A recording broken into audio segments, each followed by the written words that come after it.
Right, so going with the theme of the last video from yesterday, which was about, do you need cheat days? Should you use cheat days on a ketogenic diet for fat loss? This is a video about cyclical ketogenic diets. So it almost seems repetitive, right? Because cheat days, this is a fancy term for people who are using a cyclical ketogenic diet, where you will be doing a ketogenic style diet for usually about 6 days, and then 1 day a week in most of the diets that are being marketed out there. 1 day a week you eat more carbohydrates. Some of the diets say go crazy with it, or at least they try and market it that way in order to bring people in and appeal to people's desire to not really make changes in their habits, to keep the same cycles going and still somehow get results eating the junk food.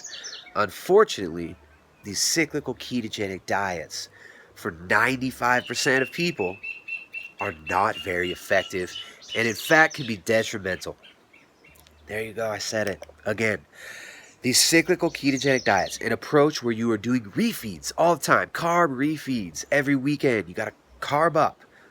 For what reason? We'll explain that later. We'll talk about some of the justifications and why they're debunked. But these diets just don't seem to work for a lot of people, and I'll tell you why.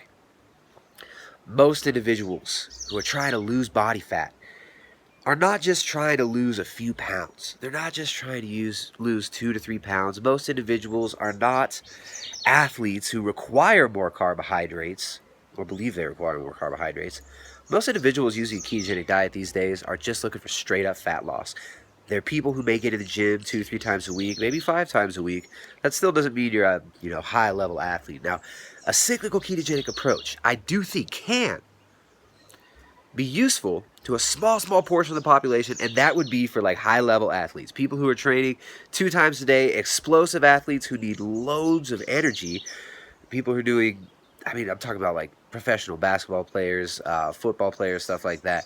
If they were going to do a straight ketogenic diet, they might have quite a difficult time handling their training load because of their needs and the speed and the rapidity with which they're overturning glycogen.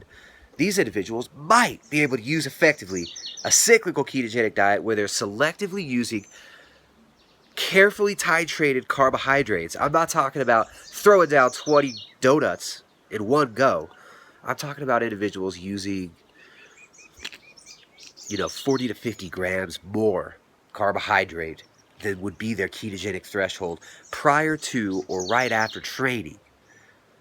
And it's all about the timing, it's all about the amount. It's not about shoving down as much carb as you can in one day because, woo, it's my cheat day. Now, if you're trying to lose body fat, you need to go for long-term sustainable habit changes. Excuse me, my nose is all stuffed up today. We've got the air's drying up a little bit. There's so much pollen and life, and my nose just isn't handling it right now. So my voice sounds a little bit funny. But, like I was saying, a cyclical ketogenic diet for 95% of people is not going to be effective because most people doing ketogenic diets are just looking for long-term habit changes. And what these cyclical ketogenic diets are often doing are sneakily justifying these old binge, guilt, purge, flagellate yourself for it habits. Like you restrict your calories super intensely for 5, 6, 7 days. I did so good. Here's my cheat day. And then people go nuts. It's like you're rewarding yourself with food over and over again. You're establishing this Pavlovian training system of like, okay, when you're good, then you get the food. So when you're good and you behave well, you're imprinting yourself with this thing of like your reward for being good is you get to behave badly. Meaning you get to dive head on hedonistically into these habits that got you overweight and unhealthy and unhappy with the body composition you've got and unhappy with your health in the first place. So why would you reward yourself for doing so well, for being able to use your will for those 60? Why would you reward yourself by completely destroying the progress you've made and inviting back and conjuring up these cravings again? As most people, the entire week, they're planning out what they're going to have on their cheat day. This is not a healthy, sustainable habit. And once you reach your goal weight, then what do? You get more cheat days? I was so good. I reached my goal weight. I get a cheat month. I mean, these are thought processes that are going on in our minds that hypnotize us and lull us into compliance with these stupid habits that don't suit us and don't serve our true goals and our true intentions. If your true intention is to lose body fat, then really what you want to do is reformat your entire, you got to reformat the drive. You got to wipe clean and take out all the programs running in the background. All these little things of like, oh, you were so good. You deserve some candy. Why don't you go have some ice cream? You've been a good girl, a good boy. That's not how it works. Don't treat yourself like a dog. You don't treat yourself with food. The real savor, the real nectar is really in the journey. It's really in the feeling of day by day understanding what your body needs, knowing what your mind and body need to thrive, to be dialed in, to be humming like a well-oiled machine. That's the real reward. The real reward is feeling clear-headed, having steady energy all day, not being up and down your blood sugar levels, not having excess body fat, excess weight that you're carrying around all the time. That's the real nectar of this. That's the real core. It's not the food tastes really good. That's like a transitory, ephemeral thing. It doesn't last. It's like like you feed the flesh a little bit, you give yourself that physical sensation of the taste of the mouthfeel. It's great, right? But for how long does that last? Like a few minutes. Sometimes just a few seconds. And when you're done chewing it, you swallow it, your body's just like, and I'm not saying there's anything wrong inherently with carbohydrates. I'm talking about the habits of overeating, of overdoing it, of rewarding ourselves and medicating ourselves and opiating ourselves with food. Because that's what we're doing a lot of times. And these cyclical ketogenic diets, for many people, can just reinforce that habit. You know what the real cyclical ketogenic diet is? The real way to cycle ketosis. You know what it is? It's a seasonal approach, right? When are carbs available? They're available in long light cycles in places like I live right now at the equator. And they're available seasonally in bursts. And when you do get those carbohydrates, they spoil quick. Fruit, if you got a tree that's fruiting, or bushes that are throwing berries out, they're not doing it the entire year. And when you pick them, when you harvest them, they don't last months and months unless you use special methods to preserve and ferment them.